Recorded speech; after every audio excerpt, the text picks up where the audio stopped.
Welcome to the K-State Regen Ag Pod, where we talk all things regenerative agriculture here at Kansas State University, across the state of Kansas and beyond. I'm Nick Detter, your host, and today I'm joined by Dr. Gretchen Sassenrath, retired crop production agronomist for the K-State Department of Agronomy. She was based out of the Southeast Kansas Research and Extension Center in Parsons, Kansas, for 12 years of service at K-State. She is joined by James Coover and Lonnie Mengarelli, two K-State Ag Extension agents serving in Southeast Kansas. They join me today to discuss their work and how regenerative agricultural practices are applied on the ground in Southeast Kansas. Gretchen, James, and Lonnie, thank you for coming on the show. Well, I think just to start, Gretchen, if you could introduce yourself and tell us a little bit about your background and describe the work you did at K-State, and then we'll have Lonnie and James introduce themselves. Okay, great. I'm a cropping systems agronomist, which means I look at crops and how they grow and why they don't. I got my PhD in plant physiology at University of Illinois, then worked in Mississippi for 21 years, primarily in cotton, and then came to Kansas in 2013 because I wanted to work more with farmers. And there I found I was working in the corn, bean, wheat rotation system and had some good interactions and hopefully found some good stuff that helped farmers. Thanks, Gretchen. Lonnie, could you introduce yourself and tell us a little bit about your background and what you do at K-State? Lonnie Mengarelli. I am the Ag and Natural Resources Agent for the Southwind Extension District, which covers Allen, Bourbon, Neosho, and Woodson County. How did you get into this current position? Well, uh, so I graduated from K-State in 2013 with a degree in Ag Technology Management. I minored in agronomy and animal science, cover all the bases for agriculture. I actually started working in 2013 under Dr. Sassenrath, I was one of her field techs with her at Parsons. And then I was there for 8.5 years, and then I left that and went into private industry at the local co-op here in Southeast Kansas. Was there for 2.5 years, and then this position opened up in 2024, and I applied and came back to Extension Service, which has always felt like home. My father was a county agent in Crawford County for 32 years, I believe. So extensions, I've been around it my whole life, and I enjoy being back in this type of work. And then James, could you introduce yourself and tell us a little bit about your background? Yeah, I'm the crop production agent and soil fertility agent for the Wildcat District. And so it's just right below Lonnie's in Southwind, Crawford, Labette, Montgomery, and Wilson County. And I've probably been an agent for, I'd say about like 10 years now, a little over 10 years. And I grew up in Southeast Kansas. And so cow-calf operation, even though I'm the crop agent. Oh, I mean, when you just grow up in the area, you grow up in the farming community, you just come back here, you just want to serve, and K-State Extension is a great way of doing that.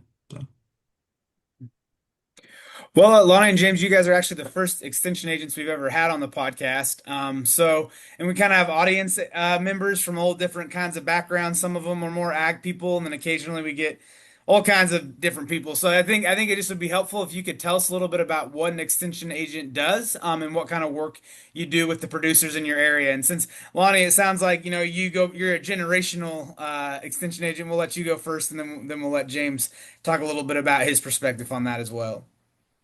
Okay, to put it simply, really, Extension Agents is the in-person Google. We are a resource of information for the local communities. We provide unbiased information backed by research provided by land-grant universities such as Kansas State universities. But due to specialties from other institutions, we also borrow information, such as Oklahoma State, Iowa State, Purdue, things like that, depending on what information we're needing to deal with. We deal with a lot of boots on the ground in person with local producers, and a lot of those appreciate the human connection that we provide, and we are able to take general research and apply it specifically to producers. And so They really appreciate that and enjoy coming in and talking to us about that. James, you have Yeah, anything? James, do you have anything to add to that? Yeah, extension is it's kind of hard to define because really we cover literally every topic imaginable, and there is an agent that covers any topic. I mean, we're talking about, on the ag side, crop production, livestock, wildlife, horticulture. On the fact side, I mean, you have nutrition, geriatrics, mental health. I mean, every aspect, literally, we say from birth to grave, like there is an agent to help you with things. And of course, there's 4-H agents too. There's community vitality agents. And so there really isn't, like Lonnie said, we are Google Plus, right? And so there really doesn't matter what your question is or what your issue is, there's an agent to kind of help you with that. And it's not only us giving unbiased, proven research to people, to producers, to our community, which is definitely one big part of what we do, but we also help connect people to the right resources for them. We know the science, we know our community, and we know the right connections. And so we're helping people through that process of whatever issue is that they're having. Often not, it's more complex than what an internet search or even AI can actually even answer. And so sometimes you just need an actual human to help you with something. And that's what we're here to do. And I mean, we do everything from programming to field days to going to schools for kid education. I mean, one-on-one questions like phone calls, field visits. I mean, we'll actually go out to the field and take a look at whatever's going on, identifying plants or whatever it is. I mean, radio, newspaper, sometimes I'm even on TV sometimes. KOM will have us. So, it's really getting out there into every location that people are. Well, Well, I'm excited to tap into that expertise a little bit today. I think just to set the stage as we kind of talk more about the actual like regenerative practices and how farming works down in the southeast part of the state. James, could you just describe the growing environment in southeast Kansas a little bit? Like, what's the climate, the soils, what are the same some of the main crop rotations, and maybe some of the main challenges that you guys see producers face? yeah, Southeast Kansas, and I'm sure Gretchen and Lonnie would agree, is very diverse. I mean, I mean, we're talking like from Flint Hills to the clay lowlands to river bottom. I mean, and back in Lonnie's area, back to hilly again. Like there's every topographical feature that you can imagine is within Southeast Kansas because we're actually in a transition zone here. I mean, between the west to the east. You imagine what the west is, like the high plains. Imagine what the east is, like farther the grasslands and the rain and all that. I mean that we're right there in the middle of it, and it's this area is pretty tight, honestly, between one to the next. And so we have the oldest soils in Kansas. I mean, we're dominated by depleted heavy clay most of the time. But of course, we also have the rolling hills here as well. So we do tend to get more rain, but that often comes with flooding. I mean, in the spring, and then we have, drought in the summer.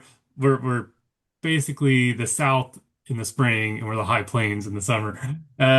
Our soils have a low infiltration rate because of that heavy clay. It's lower overall holding capacity, and so our soils are kind of hard to explain to somebody who's not from here. I mean, they are different. We have a lot of erosion here, so it's a challenge to farm in. It often means replanting crops over and over. Last year, I think we replanted our corn 3 times because it just kept flooding it out. You know, I mean, most years, I'd say the terrace channels will definitely be gone. I mean, we don't even farm those anymore. We have a highly variable yield, and you can easily see this at the NASS data. I mean, we go from highs to lows, which is why our overall average isn't all that great, considering what our average rain is.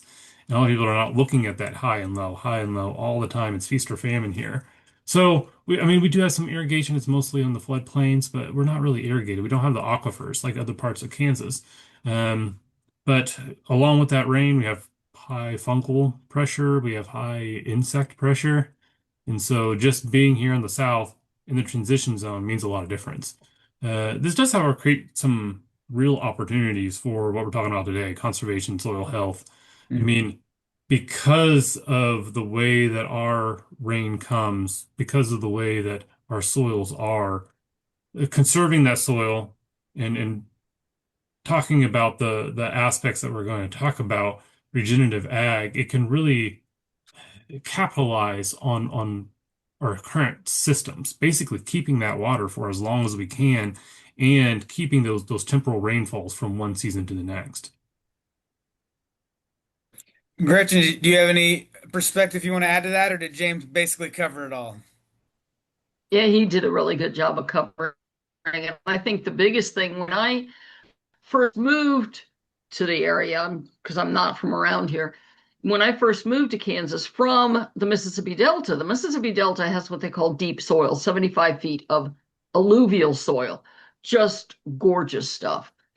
Moved to Kansas, and so I wanted to start doing some research. So I sent the guys out. Lonnie was where he's laughing already. He knows what I'm going to say. The K-State recs say gather 3 feet of soil cores to do soil nutrient analysis. So I sent these guys out to get 3 feet of soil cores. And Lonnie's a big guy, but it wasn't happening. I still got bruises on my hip from that. You get down 12 inches and you hit that clay pan, and folks don't understand. James is exactly correct. Folks don't understand that clay pan. It's like concrete, it is solid. And you just, yeah, it's soil, but it's such fine particles you cannot get through it. One of the biggest changes that I saw in the time that I was there when folks went to regenerative ag is how mellow the soil became, and we lost a lot of that clay pan definition because roots would be going down it. And then you could sample, maybe not down to 3 feet, but at least down to 2 feet fairly easily. And it really made a huge difference when they moved to regenerative practices to heal the soil and to rebuild some of the good soil structure. And that just is really what we needed in that area. So environmentally, Southeast is kind of more like Mid-South, except, and it's funny, I was talking to another professor on campus and they kind of go, oh, you're in that place where they get rain, like completely dismissed me. You don't have production issues, you get rain. Yes, compared to the rest of Kansas, but we really have this issue of how much of that rain can we use? Can the soil hold the rain? Can the soil make the water available to plants afterwards? With the clay soils, it really doesn't work. So yeah, we have rain, but we don't have soil. So Tommy Johnson was from Mississippi. He worked with us before I left the research center, and he was from Mississippi. Grew up in Mississippi, and he asked what the weather was like in Southeast Kansas. And so, jokingly but not, I told him, I said, well, we get your Mississippi humidity, we get your Texas heat in the summer, we get your, Tennessee, Kentucky rain in the spring. I said, and then just for fun, in the wintertime, we get North Dakota cold at times. And then the funny part about that first year was when we had that 14-day Arctic blast that was, sub-zero temperatures for 14 days. And I told him, I said, this isn't normal, just so you know, but it does get cold here. So, yeah, we get a wide range of weather in Southeast Kansas, and it's crazy. Literally wait 24 hours and the weather could change type deal.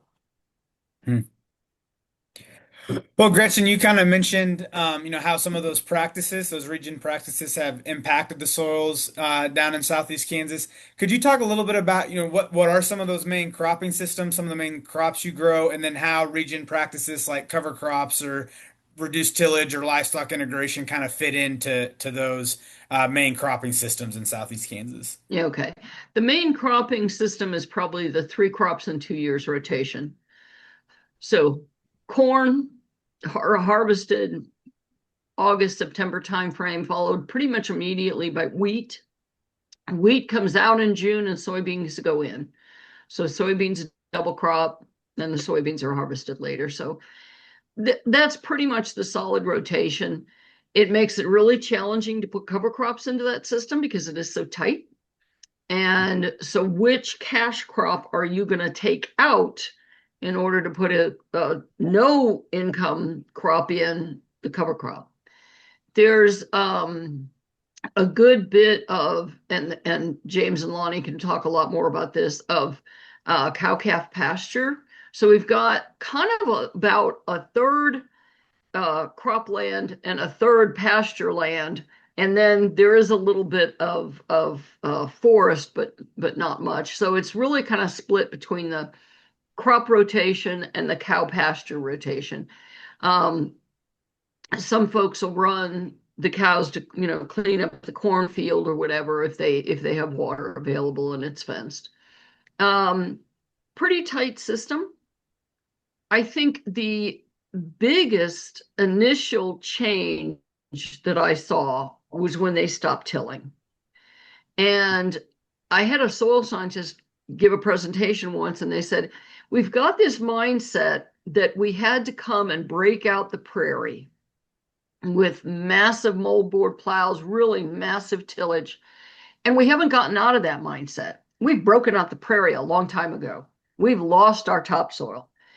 We don't need to till at all. We don't need to break out any prairie. We need to let the soil heal and go to no-till. And like I say, the biggest change I saw is when the guys quit tilling and it would really start healing the soil. There would be more permanent roots in the soil, and then it would open up the soil a lot more with air exchange. Folks forget that roots need air, not just water, but they need air. And so they need the air spaces in the soil structure. And that's what having a permanent root would do. And by permanent root, I mean, you haven't tilled it, so you don't break up those root passages. You get a nice root structure with corn. You get a fibrous root system with soybeans, and you get a lot of organic matter with both wheat and corn. So we can have a way to heal the soil by putting the organic matter back in, leaving the root channels in place by not tilling. That's a huge first step in moving towards regenerative farming. If they have time or can find a way to put a cover crop in, that's the next big step. One of the huge differences that changes when you start to change that soil structure, not only do you have more mellow, better tilth in the soil for the plants, it also holds more water. There's a fellow that measured how much more water is held when you have organic matter in the soil. Increase the organic matter, it increases the water holding capacity of the soil to a huge amount. And by going to no-till, you improve that organic matter and water holding capacity. Lonnie or James, do you have anything you want to add to that? Well, here's the thing about agriculture, and I've explained this to my local extension board. I said there's no simple answer to anything, any question. Working with Gretchen at the research center, basically I learned real quickly that in agriculture, if you think you can or you think you can't, you're right. It's the mentality. We've met with a lot of producers that'll say, no, I tried no-till, it'll never work. Well, yeah, with that mindset, it won't. But then we've had guys that say, I think this is going to work, and it worked great for them. Worked with a producer down by Bartlett, and he completely went to 100% no-till in 2015, I think. Yeah, 2015. And he's loving it. He spends more time with us. He goes, I traded a 60-foot disc at 4 miles an hour to a 120-foot sprayer at 15 miles an hour, and I get to be home in time for supper and do the same amount of work. Plus, he had some other things going on where he found that they broke out some CRP ground, and within 2 years, it was back to producing the same amount of yield that it was when they put it in CRP. And so he's like, I got to try something different because what I'm doing is not sustainable. So he switched to no-till and has had really good luck with it. He's toyed with cover crops off and on. when it's convenient. But it's not a major priority. Just the fact that he went to no-till has made that much of a difference in his production. Um, I know a lot of guys, they said, well, we'd be happy to do cover crops if they'd let us graze them, or if I can graze them. Um, so Gretchen and I did a lot of cover crop trials, strip trials, and things like that on farm and at the research center, and which she was able to write some papers and get some, but some of the anecdotal data that I got out of it, just observing what was going on in the field. I've helped several cattle producers come up with cover crop mixes to increase, to fill in the gaps on grazing. Couple buddies of mine was like, man, my grass is, we had a late dry fall, and he had enough calves on a lot that they killed out all the grass. He's like, hey, is there anything I can put in there to put, because my hay is short? And spring oats, man, those are cheap to put in, and in the fall they grow like gangbusters. Give you a lot of grazing material very quickly in a short amount of time. And he tried that, and he thought that was the greatest thing ever. Saved his, having to buy more hay, planting 10 acres of spring oats. So there's not a lot of guys using cover crop. I mean, a lot of guys want to. They're trying to figure out what they're like. Well, what should I plant? And well, depending, this is where Gretchen and I's findings and NRCS differentiates. They want 10-way mixes, and we're like, okay, you're wasting money. 3 was the max, is what we found.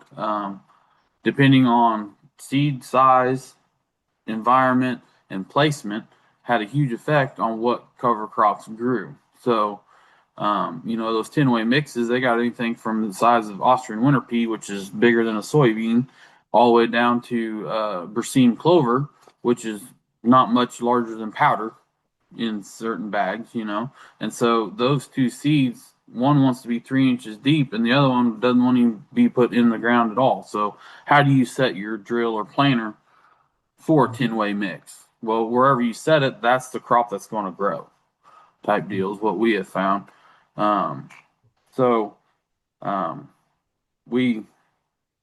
Cover crops are popular. There are programs for them. The guy down by Bartlett one year had a failed corn crop. It was too late to go back to corn. Well, he had all his corn herbicides, so he went with a sorghum mix. And he left some blank spaces in there for us, so we could have, try to pull some research data off of that. And he regretted having those blank spots in the field. That was also a year it was really dry, and he was kind of hoping they would release it and let him bale some of it, because he's like, boy, this is really hard to sit here and look at a beautiful stand of sorghum cover crop that would make one heck of a hay crop. And he said, I'm sitting there short on hay, and I can't bale it because it's a cover crop, or I have to pay the money back that they paid me. And so, which he ended up making it work out. But it's, ag in general, like I said, if you want it to work, it'll work. If you don't want it to work, it ain't going to. Which James can attest to this. One of my first questions is, what goal do you want to accomplish when we go out to a farmer's field? Hey, I have this problem. Okay, what do you want to accomplish? Because I can take care of your problem, but the side effects and things like that may or may not be detrimental or be helpful. Which we deal with a lot of. Hey, I have this weed. How do I kill it? Well, unfortunately, especially in pastures and things like that, your broadleaf weeds, you're also going to kill your good ones, such as your white clover, red clover, Korean Lespedeza, not Cerisa, Korean Lespedeza, since we have fescue pastures here. So, if you're wanting to get rid of this problem, you got to know that you're going to have to watch out for this also. And so that's, like I said, ag is not simple. I can talk for hours on production ag and different management practices, and they all be different with different goals in mind. So I would add that, as far as research wise, we've had a lot of research on the main components of regenerative ag. Cover crops and conservation and a lot of those aspects. I mean, where the research is going now is often on the edges of that. What other specific details do we need to answer for adoption of some kind? And Lonnie alluded to a lot of this. It's mixing things together. It's understanding the specifics of how to make something work. And every production aspect is different. And so it's finding that specific regenerative ag practice that will fit within their production that they're already used to and capable, pretty much what you mentioned to fitting their goal. And so that's where a lot of our research is, finding out what it is that we need to do to fit within their goal. And I mean, another advantage of this area, as far as all this is concerned, is our mosaic landscape of, like Gretchen had said, half cattle and half crops. And it's literally goes from crop to pasture to crop to pasture. And so because of our mosaic, I mean, introducing livestock into these regenerative ag practices, definitely a direction that we're going to, and within our research as well. I mean, we're really set up nicely here to have that kind of research capabilities. Well, I think that's kind of a good lead into Gretchen. Would you mind just sharing with the audience what some of your main findings on your research were on some of these practices while you were working at K-State? Yeah, I just want to add one more point to what Lonnie said. These mixes were silly. The other huge thing is to pick by price, and farmers are pretty good at that. Mm. So for a long time, they were really pushing tillage radish. Tillage radish was all the rage. It would add a macro pore. It was just doing all this wonderful stuff. It's basically a specific kind of turnip. Turnip seeds are half the cost of tillage radish. Put in turnips. You don't need the fancy seed. So really, and the oats are the same thing. You can get oats cheap enough. Use that. Don't go for these Cadillac mixes. That being said, I think some of the best research that I ever did that was such a success and made such a huge impact was that we did with Anita Dilley, who's a weed person. She's a weed professor on campus. And we did a couple of things with students and so on. And the bottom line from all the stuff that she did is soil wants to grow something. And you can either grow a cover crop or you can grow a weed. And the cover crop control was so excellent compared to even if you sprayed and spent a lot of money on sprays, that you won by planting a cover crop just on weed control. Then you didn't even talk about the improvement to soil structure, to soil nutrients, any of that kind of stuff. Just based on weed control, cover crops win. And that was some of the most profound and obvious solution that we found with this cover crop thing. And there's lots of ways that you can do cover crops and integrate with the crop. You put a cover crop on and then you plant straight into it and do some of those kind of things. And that's the kind of research that we need to be doing, is that, like James said, the edges. What don't we really know? And this area is so different because, yes, we have a lot of rain, but we have the soil limitations. That's going to look very different than what they do up in Manhattan. But I would say the weed control was the first thing. The other thing, because we have so much cow-calf production, integrating it with animal production is a huge potential that we kind of need to change the regs so they're more amenable and positive for our system. Because, yeah, a guy will plant cover crops, which makes a huge difference on the whole soil system.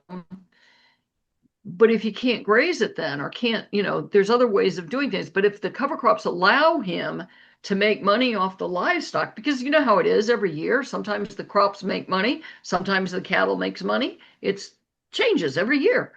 So if he's got an integrated system, he's got a lot more opportunities to improve his cash flow. And that's what regenerative ag really taps into. The integration of the systems But that's where we need the research too in our area to show the economics of it, to show that integration. Yeah, you kind of mentioned, the edges of that research, and you mentioned a few things. But what do you feel like some of those questions that still need to be answered? Like what is the research you're hoping to see going forward in the future, Gretchen? Oh my gosh. Um, I guess one of the biggest things that I did not, well, my big theory, which I would love to do, and I was trying to figure out how I could do this in retirement. I think our conventional cropping systems, in other words, tilling, cultivating, all that kind of stuff, I think those conventional cropping tools created the clay pan. Hmm. In other words, by continually disrupting the topsoil and then the amount of rain, it percolated the small clay particles down below the root system, because most of the clay pan's about 12 inches below the typical root system or tillage system. And then we created the clay pan because of our conventional tillage. What I would love to be able to research is how going to a no-till system and alternating crops, so different rooting structures, that kind of thing, we can actually break up the clay pan. And I think we can do that, but I don't have the funds or the resources to do that. I would love to look at that because I think that's a big question. As far as practicality, I think one of the biggest questions we need to address is the transition. How do we make that transition to regenerative systems and make it? So that's one big question. And it's all the little things like, what do I do with the cultivator? Nobody's cultivating anymore. I'm sitting there with this $1,000 piece of equipment. What do I do? So it's all the little steps that need to happen. Another huge question is, how do we integrate cover crops into our system? Like I say, the cropping system's really tight rotation. We've got maybe 2 months between corn and wheat. We have no time at all between soybeans. The soybeans come out in November to March when you harvest soybeans in November and plant corn in March. Not a lot going to grow in that time window. How can we integrate cover crops? But again, like Lonnie said, what's the question you're trying to solve? Are you looking at organic matter? Are you looking at nutrient distributions? Are you looking at weed control? What question are you trying to address? And then maybe we can find a cover crop system that will work. Well, Lonnie and James, you're the two that are kind of out in the field talking with producers the most. What are they thinking about these practices? Like, what would you gauge the general interest level at? And then, what are some of the main barriers you hear from them as they're thinking about trying to do things? Like, what keeps them from trying something like either transitioning to a reduced or no-till system or trying out a cover crop? What are some of the main things preventing those things from happening? Well, Gretchen kind of alluded to it once already. It's the old mentality of plowed dirt looks good. Is one of the biggest limiting factors. I've talked to several family members, and it's kind of one of those subjects you kind of throw a piece out and see how they take it, and then you kind of react from there. There's a lot of older guys that still believe, well, I gotta get air in the soil, so when I till it, I put air in the soil, even though it's the opposite effect, which has been proven time and time again. And to be honest with you, some guys, and I'm one of those included, I enjoy working ground. It's one of those. It's kind of relaxing, kind of fun to do. But like I said earlier, if you say it will work or if you say it will not work, you are correct. The guys that are tilling say, well, no-till will never work here. Well, those guys will never go no-till because it will never work for them. But I do have several producers that do no-till some fields and conventional till others. The guy we worked with down by Bartlett, he'll tell you the same thing. Some fields respond great to no-till, others not so much. So, and that's just the difference in soil types that we have in the same field. Even sprayers, and that's what the other thing. If you're going to no-till, you about have to own your own sprayer, depending on number of acres. Problem is sprayers are not cheap. They're $250,000 to $500,000 for a sprayer. They're not cheap to maintain. They're not cheap to have. And then you got to have somebody competent enough to run the darn thing. Some guys like the idea, but they're just, too scared to try it, which is what Gretchen and I, we always talk to when we talk to producers when we worked at the research center. So, and they'll tell you at no-till on the plains, take 10 acres or 20 acres or one field and try it and see what happens. If it works, great. If not, well, you at least tried and you're only out, 20 to 80 acres instead of, 3,000 acres that you farm. And it doesn't have to be the best ground. It doesn't have to be the ground along the highway. That's the thing. If you don't want your neighbors to find out, you don't have to let them find out, but they're going to find out. That's just how farmers are. So, the Regen Ag, which is is another buzzword. We get a lot of buzzwords that we get to fight and deal with all the time in extension. The ones that are most open to the idea of regenerative ag are actually smaller scale farmers. And I say farmers loosely. The buzzword for that would be homesteaders, people moving back from the city that want to get back into agriculture, which I have a lot of that here in Bourbon County. Fort Scott is, an hour away from Kansas City. But it's still a large enough city that they feel like they're not in the boondocks, I guess you could say. But it's still not Kansas City lifestyle. Things are cheaper down here. There's more open air, things like that. And so, they want their kids to learn. When I was a kid, we went to grandma's farm and did all these things. And I want my kids to experience that and learn where food comes from. Because a lot of kids within cities do not know where food comes from. And so there's a big push for that in the homesteading deal. And so that has been a balancing act in itself between being realistic to achieve their goals, to get where they want to be regenerative. Well, the problem is grandma's farm has been cash rented out for the last 30 years.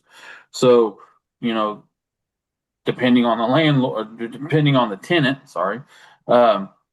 whether how great that was kept up, when a lot of them they're actually pretty run down. And so I said, unfortunately, we can get you to, not using chemicals and not doing this and have all organic, which I don't like that term anyway, but we can get you there, but it's not going to be from the beginning. I said, if you try to go 100% organic from the get-go, you are going to fail and you're going to get burnout.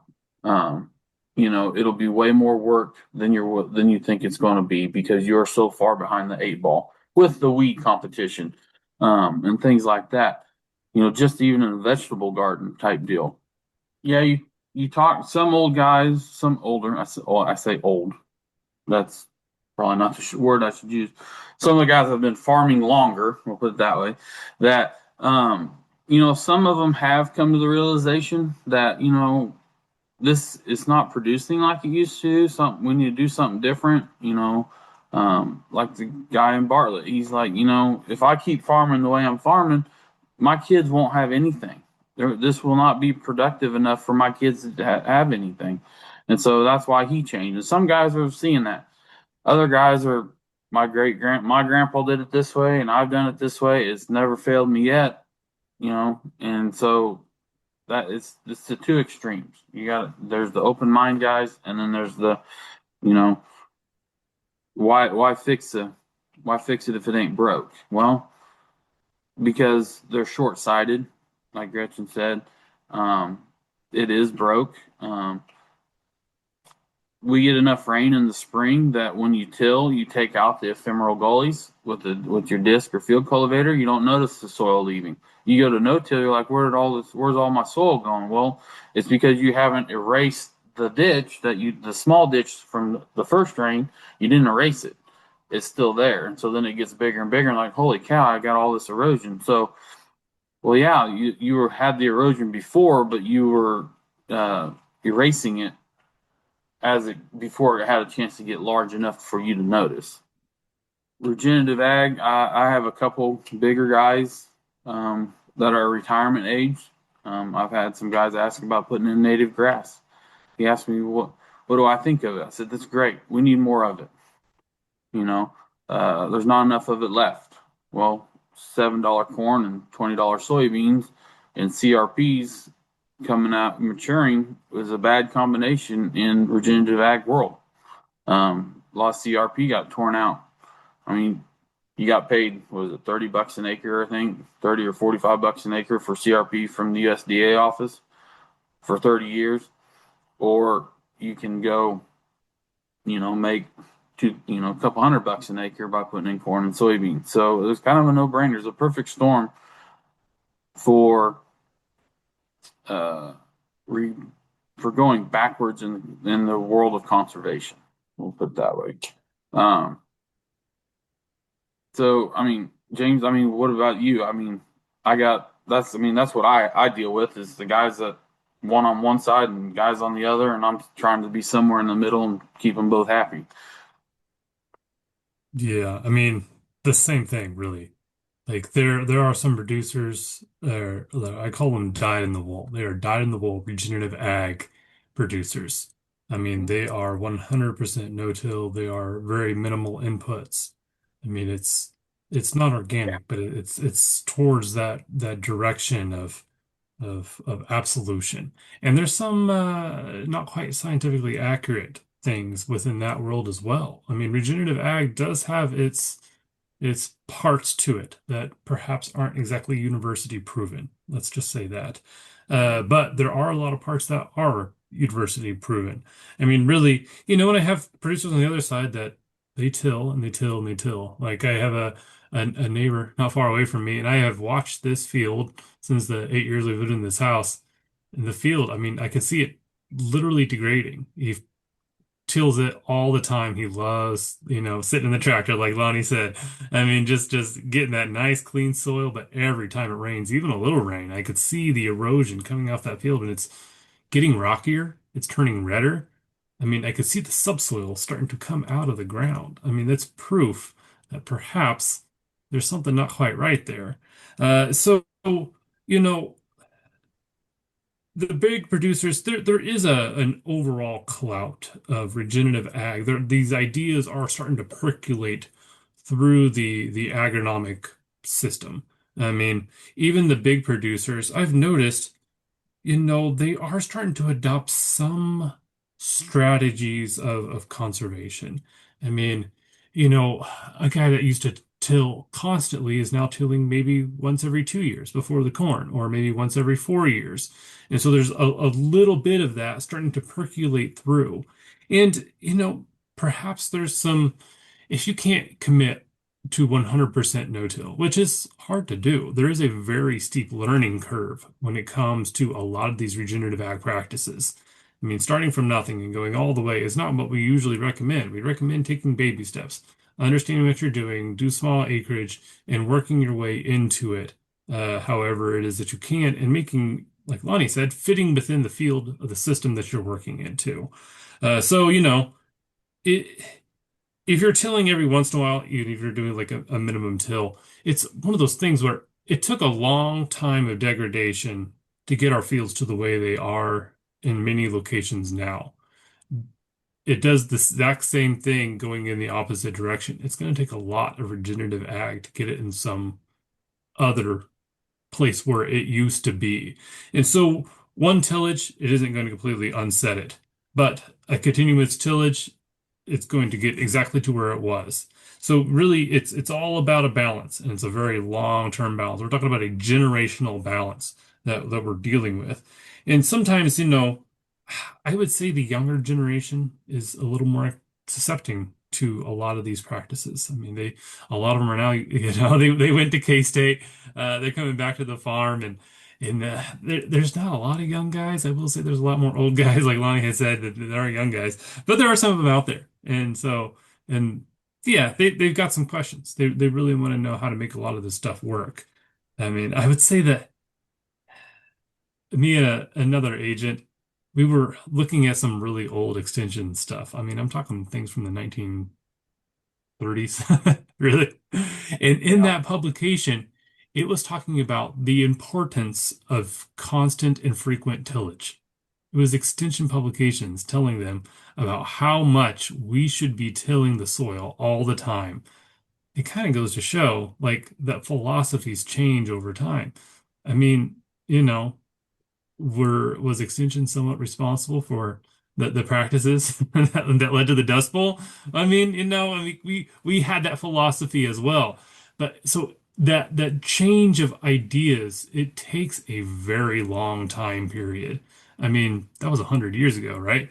And we've learned a lot since then. So those older generations, that's what they've understood, and that's what they've made work. But getting us back into the way that of regenerative world, it's it's a long process, not only with the mindset, but also with the actual physical nature of it itself. So, you know, what's the general interest? It's increasing. You can tell, honestly. You can tell talking with farmers. You can tell at field days. You can tell with the topics and research that we work in.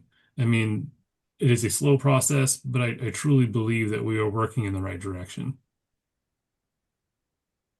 Well, that's encouraging. I think, like you said, it's a process that takes time, but as long as we're moving in the right direction, I think that's what you got to be hoping for, and you got to feel like it's that's the sentiment I generally feel like I'm getting from people as I kind of do my extension work all over the place. Is the tide, even if it's slow, seems to be turning. So I think in kind of that same vein, the way I always like to end the podcast is just by turning it back over to my guest and letting you tell me what's exciting you the most in your work currently, or what you feel the most hopeful about. And so we'll go, James. I'll let you start, and then Lonnie, and then we'll close out with Gretchen, and we'll call it a day from there. Yeah. So, I mean, I think what's exciting is doing a lot of that research on the edges that we've been talking about, seeing what are the details that we can fit into our current practices and making it all work. And so fitting all that stuff together. And so actually right now I'm thinking about, I mean, if there's any grant writers out there.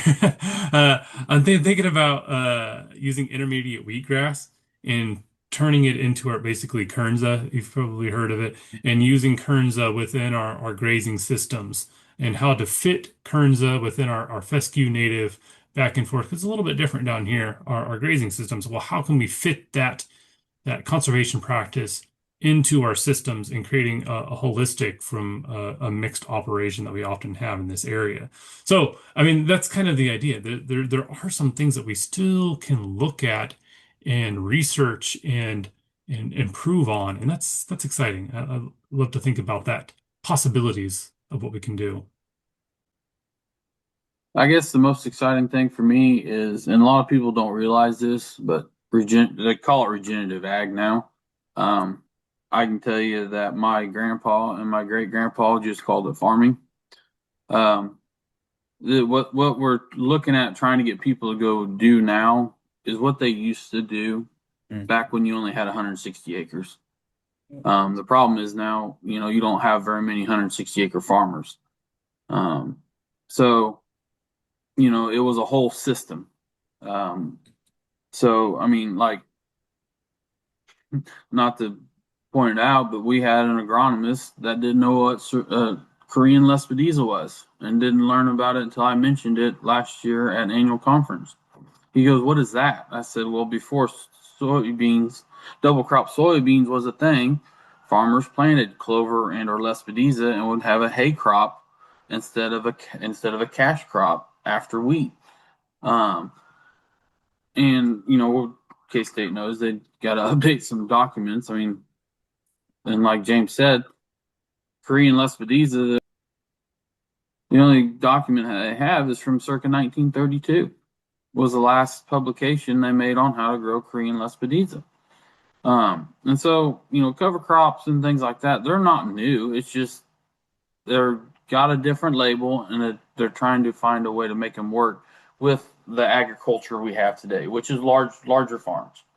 And that gets to be more difficult. When you only had 160 acres to worry about, you could go over every single inch of that farm multiple times a year and be just fine and have time to do it. Now we have guys that are trying to cover, 3 to 20,000 acres. Well, you can't cover every square inch of those. There's not enough time in the day for that. And so, I'm really excited that, regenerative ag is coming back, because if we want it to last, we got to do something a little bit different than what we have been doing. And even some of the large farmers in my area, you can tell they are very good stewards of their soil. Now, they don't plow and stuff like they used to do. They still do tillage, but it's the minimum tillage stuff. Vertical tills, just harrows, things like that. They're not plowing 12 inches deep with a moldboard plow or even a disc, really. If they get I rarely see a disc go by my house, where I'm at, from the big guys. Now, the smaller guys, including my own family, they disc everything every year, and so, but it's really nice to know that people are wanting to go back and try to do things better and improve what they have. Low commodity prices really has driven that too here lately, I think. So, but and diversified ag, that's the whole thing. Ag is a system. And you got to make all the moving parts. It takes all the moving parts to make the system work.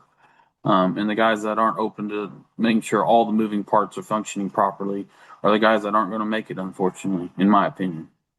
And Gretchen, we'll finish with you.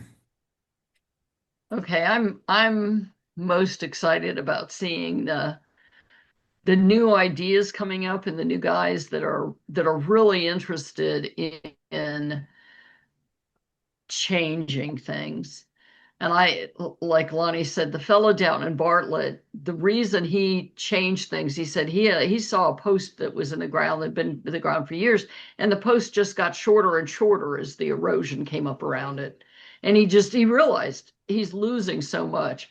And so people are really seeing this as an ecosystem, that the whole system needs to be approached. And I think farmers are even better at seeing the system. Scientists have been doing reductionist research for years. We are starting to do much more of an integrated systems approach. And I think that's really exciting. The potential that we have to really start to rethink what we expect to see, not just pretty, pristine, well-plowed fields, but natural systems that are working, the whole system. So I'm excited about the potential and what the future can hold for it. Well, I'm just encouraged to get to talk with folks like you guys. I think that's my favorite part of my job, is just getting to see people all over the state and the different corners, and you just realize there really is a great network of people like James and Lonnie, you guys out there on the ground, and being advocates for these things and being able to communicate with folks in ways they understand. So just really grateful for you guys, grateful for your time, and I just want to thank everybody for tuning into the K-State Regen Ag Podcast, and we'll talk to you next time. Thank you. Thank you so much for having us.